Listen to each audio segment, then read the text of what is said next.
नमस्कार, मैं शिशिर Vivekanand Shetty, Lokhandwala residents association का को फाउंडर। आज लोखंडवाला के जनता के सामने डीपी रोड पर कल तक क्या हुआ, आज क्या हुआ और कल क्या होने वाला है, इसके बारे में डिटेल सच बताना चाहता हूं। बहुत कंफ्यूजन क्रिएट किया जा रहा है लोगों के मन में कि ऐसा हो रहा है, ऐसा नहीं हो रहा है। ये सारी चीजें हम आज इस वीडियो के माध्यम से आपके सामने प्रस्तुत करेंगे। इससे पहले कि हम और बात करें, सबसे पहले मैं लोखंडवाला के सभी रेजिडेंट्स को कांग्रेचुलेट करना चाहता हूं, खुशखबरी देना चाहता हूं कि 12 सितंबर 2022 को municipal commissioner of Mumbai doctor Iqbal Chahal ने इस लेटर के जरिए एक ऑर्डर जारी किया है, जिसमें ये पूरा का पूरा रोड डीपी रोड से अपग्रेड होकर अब वाइटल इंफ्रास्ट्रक्चर प्रोजेक्ट में कन्वर्ट किया गया है। इसके ऑर्डर जारी हो चुके हैं और ये हमारा सबसे बड़ा good news of 2022 for Lokhandwala है। मैं अभी आपको पॉइंट वाइज डीपी रोड में कब से क्या क्या हुआ और आज तक का स्टेटस इस डॉक्यूमेंट्स के माध्यम से बताना चाहता हूं। 2015 में अतुल भाटकलकर जी ने यह मुद्दा सबसे पहले फॉरेस्ट डिपार्टमेंट के साथ उठाया, क्योंकि इस जमीन पर प्राइवेट फॉरेस्ट का रिजर्वेशन था।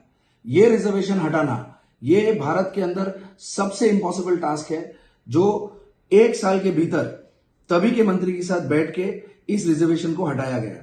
2017 में बीएमसी कमिश्नर ने अपने टीम को इंस्ट्रक्शंस दी कि इसका road lining, planning of the shifting of residents और स्ट्रक्चरल फिजिबिलिटी प्लान सबमिट करे। 2018 में ट्रांजिट कैंप जो शाहपुर पालन जी का उस तरफ था, उसका एक्सटेंशन नहीं देने का निर्णय किया गया और उसके तुरंत बाद ट्रांजिट कैंप को डिमोलिश किया गया। अतुल जी के आग्रह पर तभी के मुख्यमंत्री देवेंद्र फडणवीस जी ने आनंद महिंद्रा जी से खुद बात की और उनसे आग्रह किया कि उनकी जो फैक्ट्री का वो हिस्सा है उसको बीएमसी में हैंडओवर करे। महिंद्रा एंड महिंद्रा ने लोगों के कल्याण के लिए अपने फैक्ट्री को 2 हिस्से में तोड़ा और उसके बाद उन्होंने एक कंडीशन रखी बीएमसी के सामने कि जो दीवार उन्होंने बांधी थी वो दीवार को सिर्फ तभी हटाया जाए जब ये प्रोजेक्ट उस तरफ के रेजिडेंट्स को रिहेबिलिटेट करे और प्रोजेक्ट जब फाइनल प्रोसीजर ऑफ कंप्लीशन में आए तब वो दीवार हटाई जाए। ये कंडीशन उन्होंने security reasons and law and order reasons की वजह से बीएमसी के सामने रखी और बीएमसी ने इसका मान्य किया। 2018 और 2019 पर इस प्रोजेक्ट पे रफ्तारी से काम किया गया। एनेक्चर 1 एग्जीक्यूट किया गया, एनेक्चर 2 तैयार किया गया, पर उसके बाद महाविकास अघाड़ी की सरकार आने के बाद अतुल जी ने 2020, 21, 22 में वारंवार इस विषय को विधानसभा में उठाया और इस पूरे प्रोजेक्ट को बिना कारण टेक्निकल रीजंस बता के, कोई और कारण बता के इसको साइडलाइन किया गया। फिर 2022 मई 5 को अतुल जी ने बीएमसी कमिश्नर के साथ मीटिंग की और उनको एक पत्र सबमिट किया, जिसमें उन्होंने इस पूरे डीपी रोड को वाइटल इंफ्रास्ट्रक्चर प्रोजेक्ट में तब्दील करने की मांग की। अगस्त 23, जून 30 को नई सरकार बैठने के बाद मॉनसून सेशन के पहले सत्र में अतुल जी ने 22 अगस्त और 23 अगस्त को यह मुद्दा फिर माननीय मुख्यमंत्री एकनाथ शिंदे जी के सामने प्रस्तुत किया। एकनाथ शिंदे जी ने इस प्रोजेक्ट को मराठी में कहा कि याला युद्ध पातळीवर आम्ही करून घेऊ, जिसके बाद उसका मतलब होता है let's do this project on war footing. इसके बाद अर्बन डेवलपमेंट डिपार्टमेंट और बीएमसी, इन दोनों डिपार्टमेंट्स ने प्रोसीडिंग्स की नोट ली और इसको उसके बाद डॉक्यूमेंटेशन में तब्दील किया। जैसे कि हमने आपको बताया, अब इस प्लान को ऑफिशियली वाइटल इंफ्रास्ट्रक्चर प्लान बनाया गया है और इसके आगे और डेवलपमेंट हुआ है। इस प्रोजेक्ट को बीएमसी ने अभी अपने कॉम्प्रिहेंसिव मोबिलिटी प्लान में इन्वॉल्व कर लिया है। अगले 15 से 20 दिनों के अंदर इस प्रोजेक्ट को एमएलए अतुल भाटकलकर जी सीएम के वॉर रूम में अटैच कर देंगे, जिसके तहत ये मागाठाणे, ठाकुर विलेज, लोखंडवाला, गोरेगांव टू मुलुंड, ये पूरा प्रोजेक्ट टॉप प्रायोरिटी पे एग्जीक्यूट किया जाएगा। 23 अगस्त को मुख्यमंत्री जी के अप्रूवल के बाद विस्परिंग पाम्स फेडरेशन के चेयरमैन समीर गुरुजी ने अपने सारे टीम के साथ मिलकर एक मीट ऑर्गेनाइज की, जिसमें अतुल भाटकलकर जी को इनवाइट किया गया। इस मीट में 200 से 250 वेरियस सोसाइटीज ऑफ लोखंडवाला के मैनेजिंग कमेटी के मेंबर्स आए। इस मीटिंग में अतुल जी के सामने लोगों ने प्रश्न रखे और अतुल जी ने हर एक व्यक्ति को सिस्टमैटिक असली सच डीपी रोड और उसके डेवलपमेंट के बारे में जानकारी दी।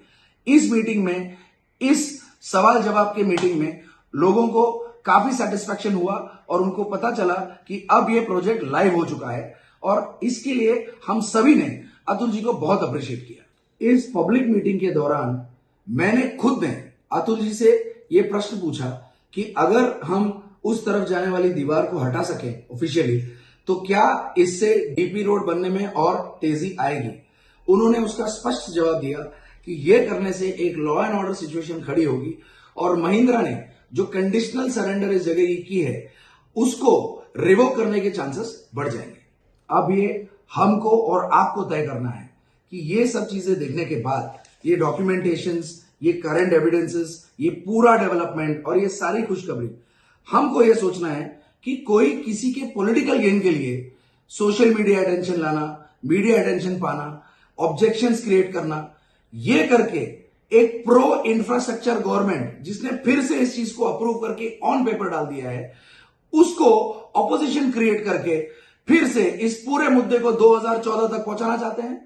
ये नहीं कर सकते हमने एलआरए ने आमदार अतुल भाटकलकर जी के माध्यम से और उनके साथ मिलकर सरकार से लड़े, बीएमसी से लड़े, दुनिया भर के डिपार्टमेंट से लड़े। इतने साल का फॉलो अप करते करते करते आज हम इसको एक ब्यूटीफुल पोजीशन पे लेके आए हैं। हम इसको जेपरडाइज नहीं कर सकते। इस अभियान को हम किसी भी तरह से किसी के पॉलिटिकल बेनिफिट के लिए इस प्रोजेक्ट को अब एक भी दिन आगे डिले नहीं कर सकते और आपको सोचना है कि हमको किस चीज को सपोर्ट करना है और किस चीज को सपोर्ट नहीं करना है। लोखंडवाला रेजिडेंट्स एसोसिएशन ने हमेशा on the basis of actual documents काम किया है और आज उसी के माध्यम से हम आपको ये खुशखबरी अनाउंस कर रहे हैं। किसी को भी अगर ये डॉक्यूमेंट्स अवेलेबल करनी है तो आप हमसे संपर्क करें। हमारे पास इनकी हार्ड कॉपीज हैं जो हम आपको अवेलेबल कर देंगे as a public document because these are all public documents. On behalf of Lokhandwala residents association, Rajiv Kashyap, Sameer Gurav, Shishir Vivekanand Shetty की तरफ से और सभी एलआरए के मेंबर्स और अपने लोखंडवाला के रेजिडेंट्स को हम तहे दिल से कांग्रेचुलेट करते हैं और आप सभी को धन्यवाद करते हैं। ये लड़ाई हम कंसिस्टेंटली और परसिस्टेंटली जारी रखेंगे, ये हमारा आपसे आश्वासन है। जय हिंद, जय महाराष्ट्र, धन्यवाद।